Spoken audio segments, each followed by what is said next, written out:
So if you build your coaching business like Oprah, this might be the reason why it's not working. Because Oprah can get away with being broad, with helping everyone. With you get a car and you get a car and you get a car. But when you do that, it reads completely different and is robbing you of sales. See, that's a mistake that many smart, high-achieving women make.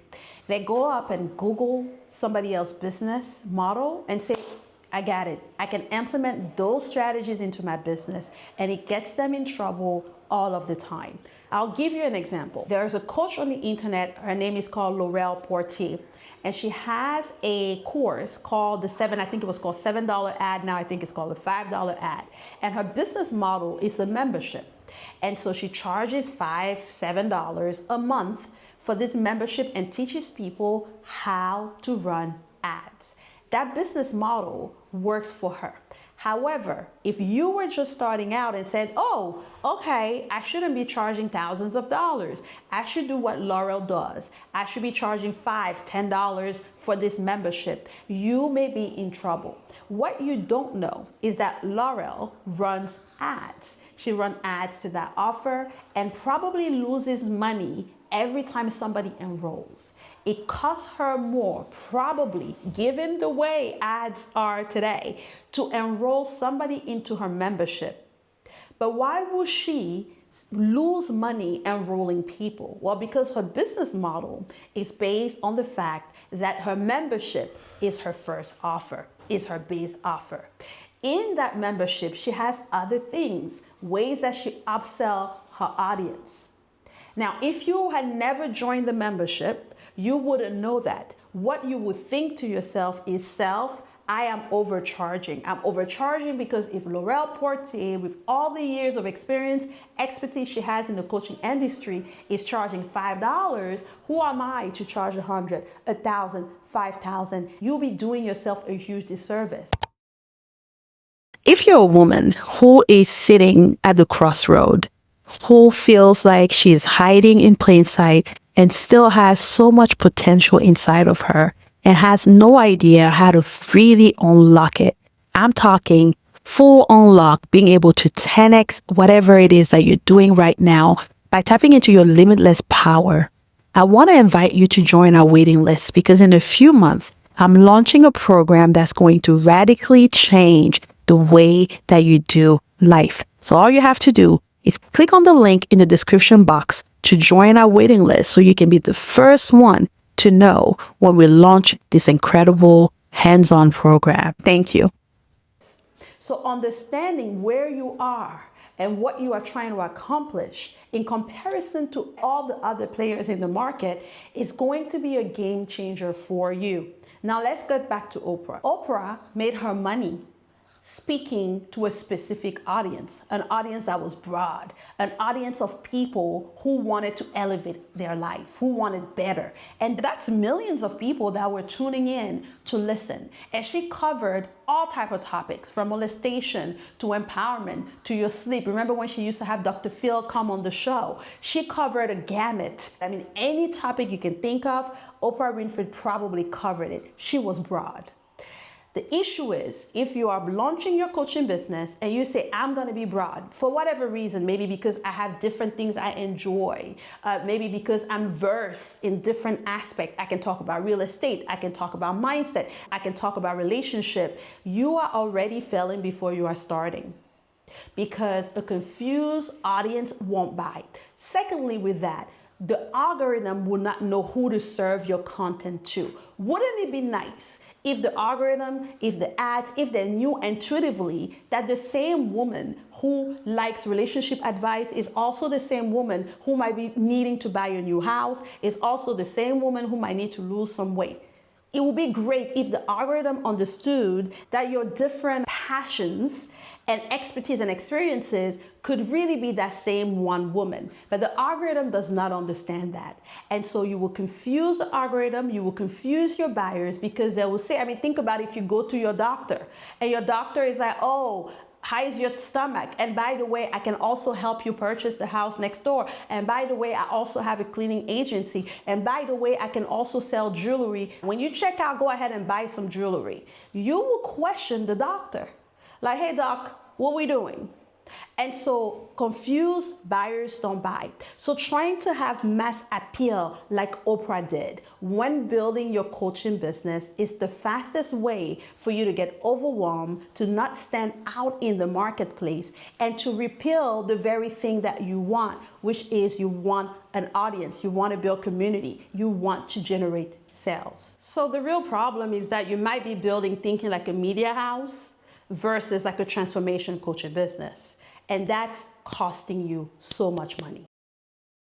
So the 5-day challenge that you signed up for is different than most of what you see online. This is a live challenge, which means that Monday to Friday, I'll go on live with you and I'm going to walk you through how to build your own coaching business, how to take that free advice, free guidance that you've been giving all along and package it and put it together, and the path for you to generate money with that skill set that you've been sitting on. It is live, which means that you need to be on there live every morning, 6 a.m. Central Time or 7 a.m. Eastern Standard Time. During the live session, you are going to be able to get your questions answered, actually work through your workbook, and have me guiding you every step of the way. You want to join this live. I'll see you in the room. The other thing around trying to build like Oprah that might be a mistake is trying to build this audience first and thinking about making money from them later. That's a mistake. You want to have your offer first and then build the audience. I'm going to say that again. You want to have your offer first and then build your audience later. I was listening to somebody who has made millions of dollars. I think he said at least 10 to $20 million in revenue from his podcast. And they asked him, like, how did you do that? What's your best advice? And his advice is exactly my advice that I give my coaches. And he said, before you ever sit down to record one episode, I want you to have an offer. I want you to know I'm selling X. So because I'm a real estate agent and I'm selling real estate in Atlanta, okay, my podcast is going to help me sell more houses. Now, what type of podcast should I create? What a lot of people do is they do the reverse. I like to talk about tea, so let me talk about tea, and they do it for 10 weeks, 3 months, 6 months. They get tired, they get frustrated, and then they say, why is it not selling? I can't keep doing this for free. Well, if you don't want to keep doing it for free, you got to build it for money. And so if you're an aspiring coach watching this right now, or you've been in business and you're trying to figure out why is it not working, what's your offer? Before you put a post out there, before you do a video, before you start a podcast, before you go on speaking engagements, what is your coaching offer? Get clarity on that first, and then you build everything around it, because nothing happens until you sell something. So we need clarity on who we are supporting. It can't be every woman in the world that needs inspiration. No. We want to be specific about the type of transformation she needs, where she is in her life, what she's tried before, and all these things, and be very clear. We want to know what our offer is. And then at that point, we build our content for the right woman who can afford the offer you are presenting to them. And while I have you, let me say something else that's not often talked about but should. A lot of the women that I work with and have worked with in the past 7 years say things like, I'm still getting things together. I'm watching this video and that video. I'm gathering. I'm on AI. I'm trying to put things together. But what they're not really saying is, Sandra, I'm afraid.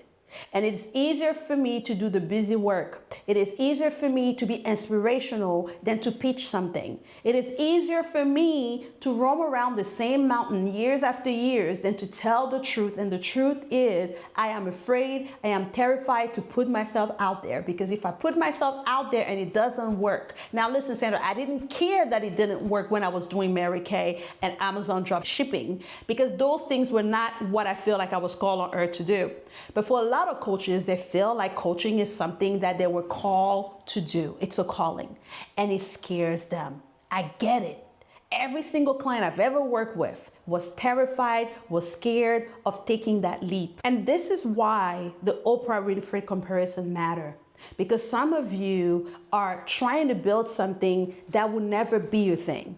Okay, you are trying to copy a business model that will never work for your business, for what you are trying to build right now. But please hear me when I say this. Being broad is not the winning strategy. The broader you are when it comes to your coaching business, the more money you lose and you leave on the table. So if you're listening to me and you're wondering, Sandra, what are my steps? You want to pick one woman that has one real problem and give one clear promise of transformation she's going to get as a result of working with you, and provide her with one offer and one transformation. And then you sell this thing until you hit that $1 million mark. You stay focused, you keep selling, and you tell your message over and over and over again. And you know you've done a good job when the market start repeating what you're saying back to you. Like when Wendy Williams will say, "How you doing?"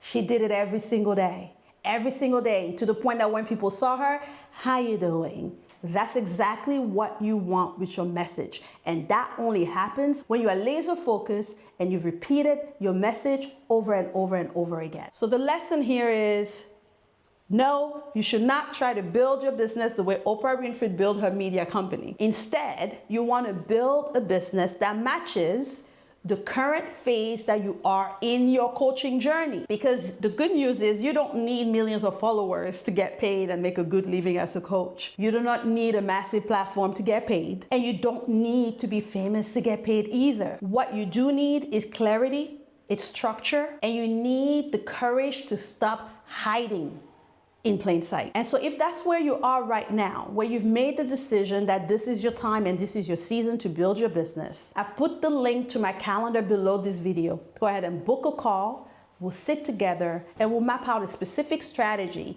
that's going to help you build and launch your business within the next 90 days. Thank you, and I'll see you in the next one.